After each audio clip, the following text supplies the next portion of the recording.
PlanOKC is the city's comprehensive plan, and we began this process last May in this same place. And I know see a lot of the same faces here as well, although there are a lot of new faces, which is great. We do consider this everybody's plan.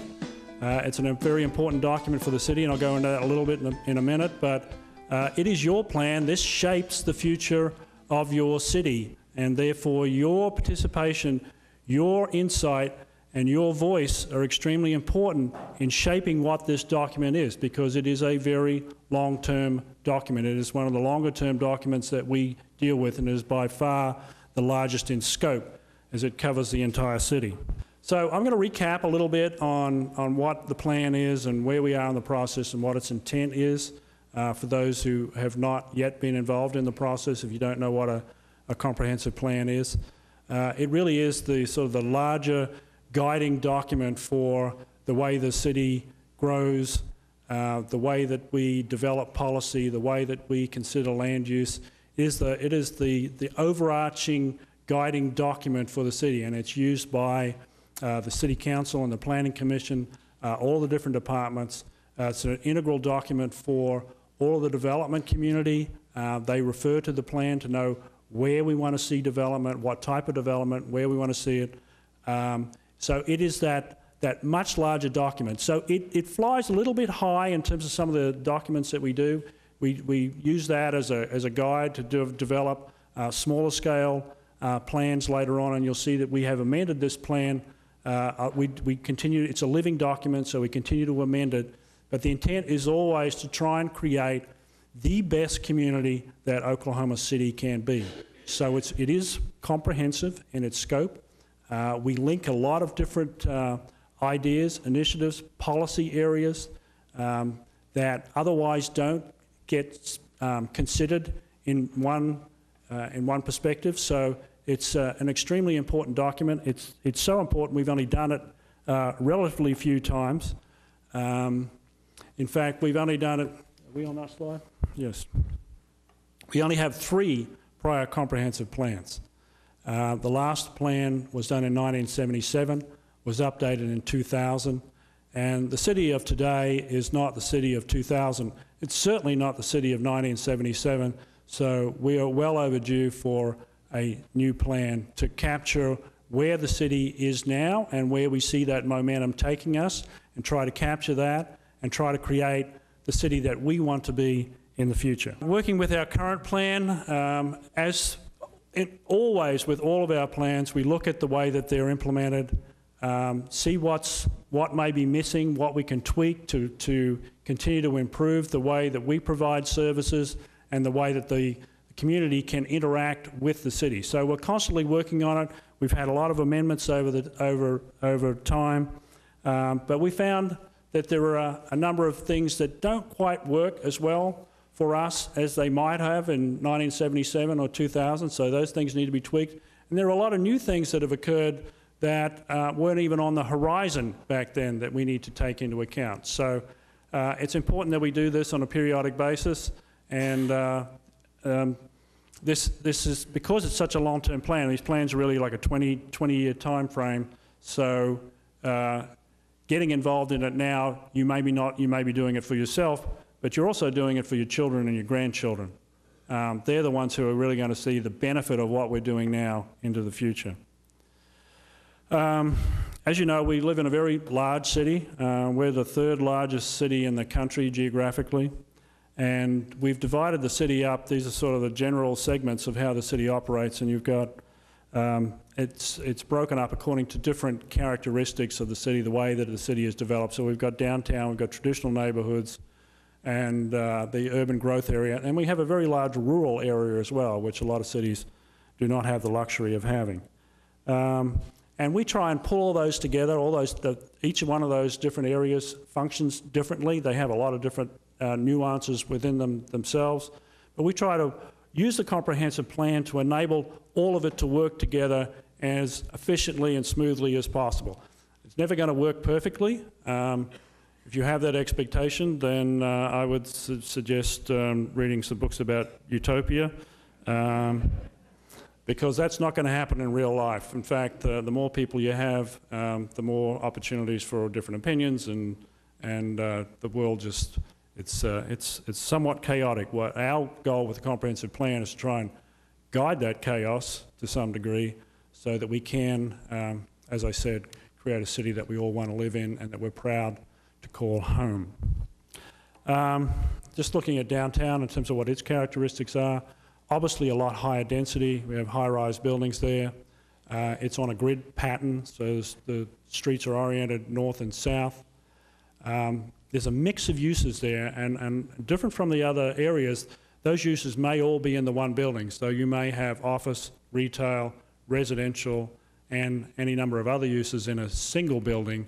That creates a lot of efficiencies in terms of the way that people interact in the downtown area that you may not get in other areas. And it takes advantage of existing infrastructure. We don't really have to do a lot. Most of that infrastructure was established a long time ago.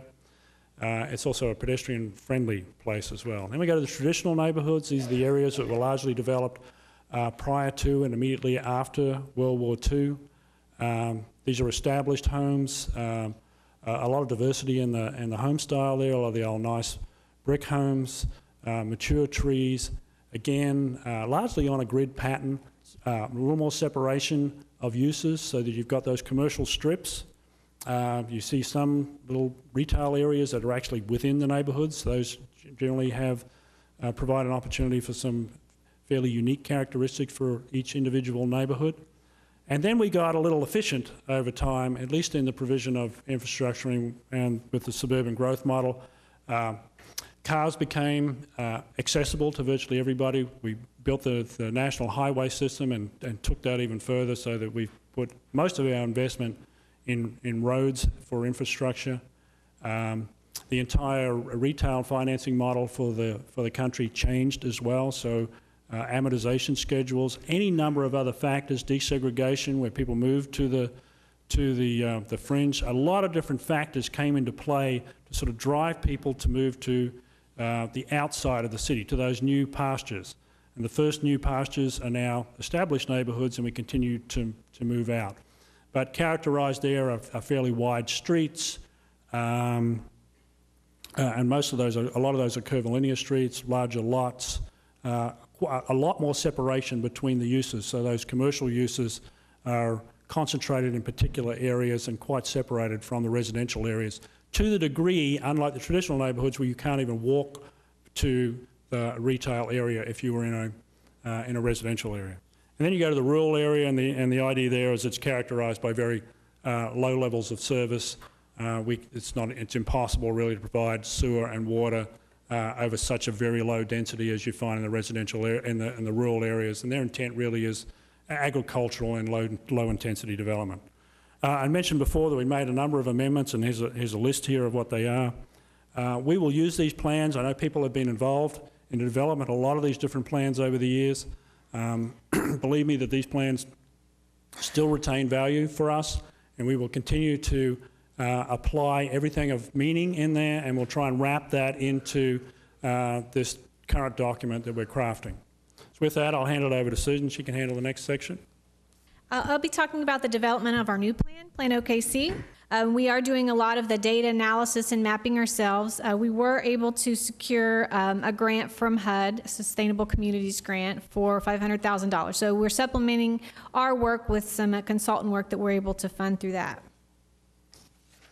PlanOKC, our tagline is planning for a healthy future, and a key principle behind PlanOKC is sustainability. And that means different things to different people, but really, very simply, a sustainable city is one that strikes a balance between these things, the economy, the environment, and the community, to ensure that we have a higher quality of life, not just for us, but for future generations. These are how stakeholder groups are organized, and when the plan is finalized, this is pretty much how it'll be broken up. We have Sustain OKC, which is the future land use element, a Connect OKC, which is the transportation element, Green OKC, environmental and natural resources element, Live OKC is our communities or kind of more neighborhood focused element, Enrich OKC is the preservation, appearance, and culture element, Play OKC is a parks and recreation, Strengthen OKC is our economic development element. Serve OKC, we're looking at public services. And then in the end, when we draft policies for all of these elements, we'll put those together in what we're calling Go OKC, which is our implementation element. According to this timeline, we started pre-planning a couple years ago. We started looking at other cities' plans, not just the structure, but the content, trying to kind of make determinations about where we wanted to start. We have also been working on the data collection and analysis phase for quite some time. Like I said, a lot of our work is done in-house. We have a lot of staff that's very technical and also trained in a lot of different ways, so we're very lucky in that regard. In addition, again, we're fortunate to have other funding opportunities through grants, so we're going to be looking at hiring consultants to help us looking at our retail situation, employment lands, housing. We'll also be doing some survey work with that money. So really, when we started our public outreach process, which began last year in 2010, the first thing we did is establish an online presence. We try to keep, even when we're not in the middle of a public input process, we still try to keep people informed and engaged, so you don't think we forgot about you or you don't forget about us. As far as public communication outreach, last year when we started, after we got an online presence, we developed what we call Meeting in a Box. It was a self-guided activity where neighborhoods or small groups of people could take it back to their group of people. They evaluated 10 livability indicators. They rated their neighborhoods based on their discussion and said how important each indicator was to them. Thanks to those who participated, we ended up receiving 277 surveys from about 35 groups across the city. We also, last summer, we very heavily into doing what we called PlanOKC presentation circuit. In the end, we presented to more than 50 groups of various professional, nonprofit, and neighborhood groups and reached about 1,500 people. We also held some special presentations and workshops to try to capture very specific groups of people that we hoped would become involved in PlanOKC. We worked with Neighborhood Alliance for a neighborhood workshop, which I think was very successful. About 160 people attended, and this workshop's captured in the photos on this slide. During this, we identified strengths and challenges of neighborhoods, and we got a lot of good feedback. We have various design committees. We manage historic preservation design committees, also the Planning Commission. We held a special workshop for all those committees and commissions and asked them to share the strengths and challenges of the districts that they oversaw. We also had the opportunity to participate in a greater OKC Chamber retreat, and we were able to present them or get their input on what they felt our greatest challenges were. They suggested solutions and prioritized them, so that was a lot of good information. We also last fall presented to school districts in Oklahoma City as well as city managers of adjacent municipalities, because it's really important, and no one would argue against that both those entities would be very important to be involved in PlanOKC. School districts are integral to everything we do, and adjacent cities also play a big part in our planning. Of course, things don't stop at the boundaries of our city. So phase 4, public input. What I want to do before I talk about what we've done is really give just an overview of the public input process, some of which we have done and some which is to come, but just kind of give you the big picture before I jump into what we've done so far. Part 1 is identification of issues, and that's, those of you who participated know that's the part we just completed. Part 2 is setting goals, and of course goals will be set to address the issues. We'll talk about timing of this in a bit. And part 3 is reviewing policies that we will draft to achieve those goals. Now I'm going to back up and talk a little about part 1, which is issue identification. We began this in early 2010. We started by tapping into other city departments, which of course are the experts in a lot of these areas. 28 staff from 13 departments participated. They identified what their issues are. They helped us with data sources and their methodologies for the analyses that we do. And we worked with different departments to draft an initial set of issue statements to bring out to the stakeholder groups. And the stakeholder group process is where, we met many of you. I know a lot of your faces I remember seeing on multiple occasions. So we started in November and we met through February. The stakeholder groups were, of course, we had one for each element, and these met at OSU OKC. And we had Healthy Communities Oversight Group, which was held at St. Anthony downtown. And overall, amongst all the groups, there were about 250 participants, and we really refined the issue statements that were brought to them. We got a lot of good input, good discussion. After we did that, we put our finalized version online, and the month of April was really devoted to putting it back out to everyone that wanted to look and comment on the issue statements.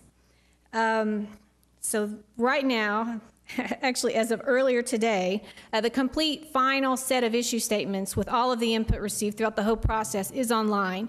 It's on our PlanOKC page under the Healthy Communities Oversight Group page, since they looked at all the issues. Even before we sort of did that analysis and asked people how important they thought everything was, at the end of our process, when we all got together and talked about it, and we actually did truth this against the information we received in April, these are really the common issues that were expressed across all of the elements. So it was pretty interesting that, regardless what the stakeholder group was, we heard most of these things. First of all, people were concerned with poor community appearance, a lack of connected sidewalk system. I want to say that may be the top of all of these. Increasing costs associated with transportation, city services, and housing. Limited transportation options, that was also a big one. Unsustainable development patterns. Degradation of air and water resources. That was very big in transportation, the environment. A lot of people had that as an issue. And quality of public education and community access to these facilities. That was also very big. Okay, as far as the next steps, public input next steps, we have part 2 is goal setting. So we know what the issues are. We need to set goals. We are going to have that. We're planning it right now to probably be more of a workshop setting than a series of meetings as we had for phase 1. So details are yet to be worked out. We're in the middle of that, but if you are signed up for our distribution list, you will receive the details on that. We're planning to start those after Labor Day, after everyone gets back from summer vacation, and we can catch you then. So again, there's cards in the lobby. They're white cards to sign up so that you can get that information to be involved. If you're already on our list, don't worry about it. You'll get that from us. Back to the timeline, draft plan development. We're doing this as we do all of our other work. Of course, we're doing work in the office, doing our data analysis. We're getting public input. All of this is contributing to our draft plan. Then, of course, we're going to finalize the plan, adopt it. That's a little ways off. We expect that to be by the end of 2013. And then in the end, after the plan is adopted, implementation process begins. Of course, the goal of the plan implementation is really to ensure long-term sustainable growth for the city. Implementation takes many forms. I know that's a word people use a lot, but just to break it down a little more specifically, really a plan is used, a comprehensive plan is used to guide day-to-day development decisions for the development community, for planning commission, for city council. It also helps the city prioritize capital improvements, and also helps us recommend code changes, because of course the plan is really more of a big picture and a guide, and the specifics may need to be captured in the code that follows. And also it's an opportunity for us to look at our needs and establish partnerships and programs to meet those needs. And ways to get involved in PlanOKC, I sort of mentioned. Sign up to participate in a stakeholder group. Again, if you're not on your distribution list, please sign up so you can see what opportunities are ahead. For instance, our goal workshop in the fall. Follow us on Twitter and on Facebook.